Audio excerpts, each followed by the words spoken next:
আমি যখন প্রথম এই বাড়িতে বিয়ে হয়ে আসি তখন আমার রান্নাবান্না নিয়ে ভীষণ ভয় লাগতো। আমার হাজব্যান্ড তখন অনেক সকাল সকাল অফিস যেত, ওই সকাল 8টার দিকে মোটামুটি ভাত খেয়ে ও 9টার মধ্যে বেরিয়ে যেত। প্রত্যেক দিনই রাত্রে শোবার সময় আমার শুধু মনে হতো কাল সকাল সকাল ঠিকঠাক মতো উঠে করে দিতে পারবো কি না, আর কেমন হবে, ভালো হবে না হবে, আমি এগুলো নিয়ে ভীষণ ভয় খেতাম।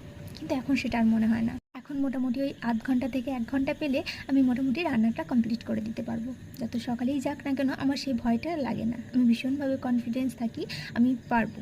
দুপুরের দিকে খাবার পর আমি আরও বাইরে বসেছিলাম, ঘরে কারেন্ট ছিল না বেশ অনেকক্ষণ ধরে, তার মধ্যে অঝোরে বৃষ্টি পড়ছিল। বেশ কিছুক্ষণ কথা হবার পর ও আমায় বললো যে একটু চা করে আনো, হালকা হালকা খিদে পাচ্ছে। আমি ভাবলাম খিদে পাচ্ছে, শুধু শুধু চাটা খাবে, তাই জন্য ভাবলাম চাটাকে বসিয়ে দিয়ে আগে তারপর একটু চিড়ে ভাজবো। শুধু চিড়ে ভাজাটা খেতে ভালো লাগে না, বাড়িতে করা চিড়ে তো খুব একটা ভালো হয় না।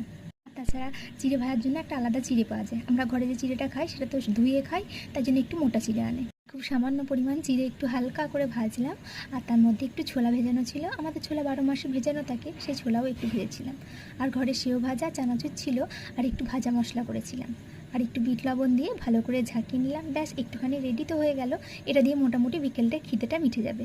বাইরে এত বৃষ্টি পড়ছিল যে দুটো কারি পাতা তুলে আনবো তাহলে একটা সুন্দর সেন্ট হবে, তার হয়নি।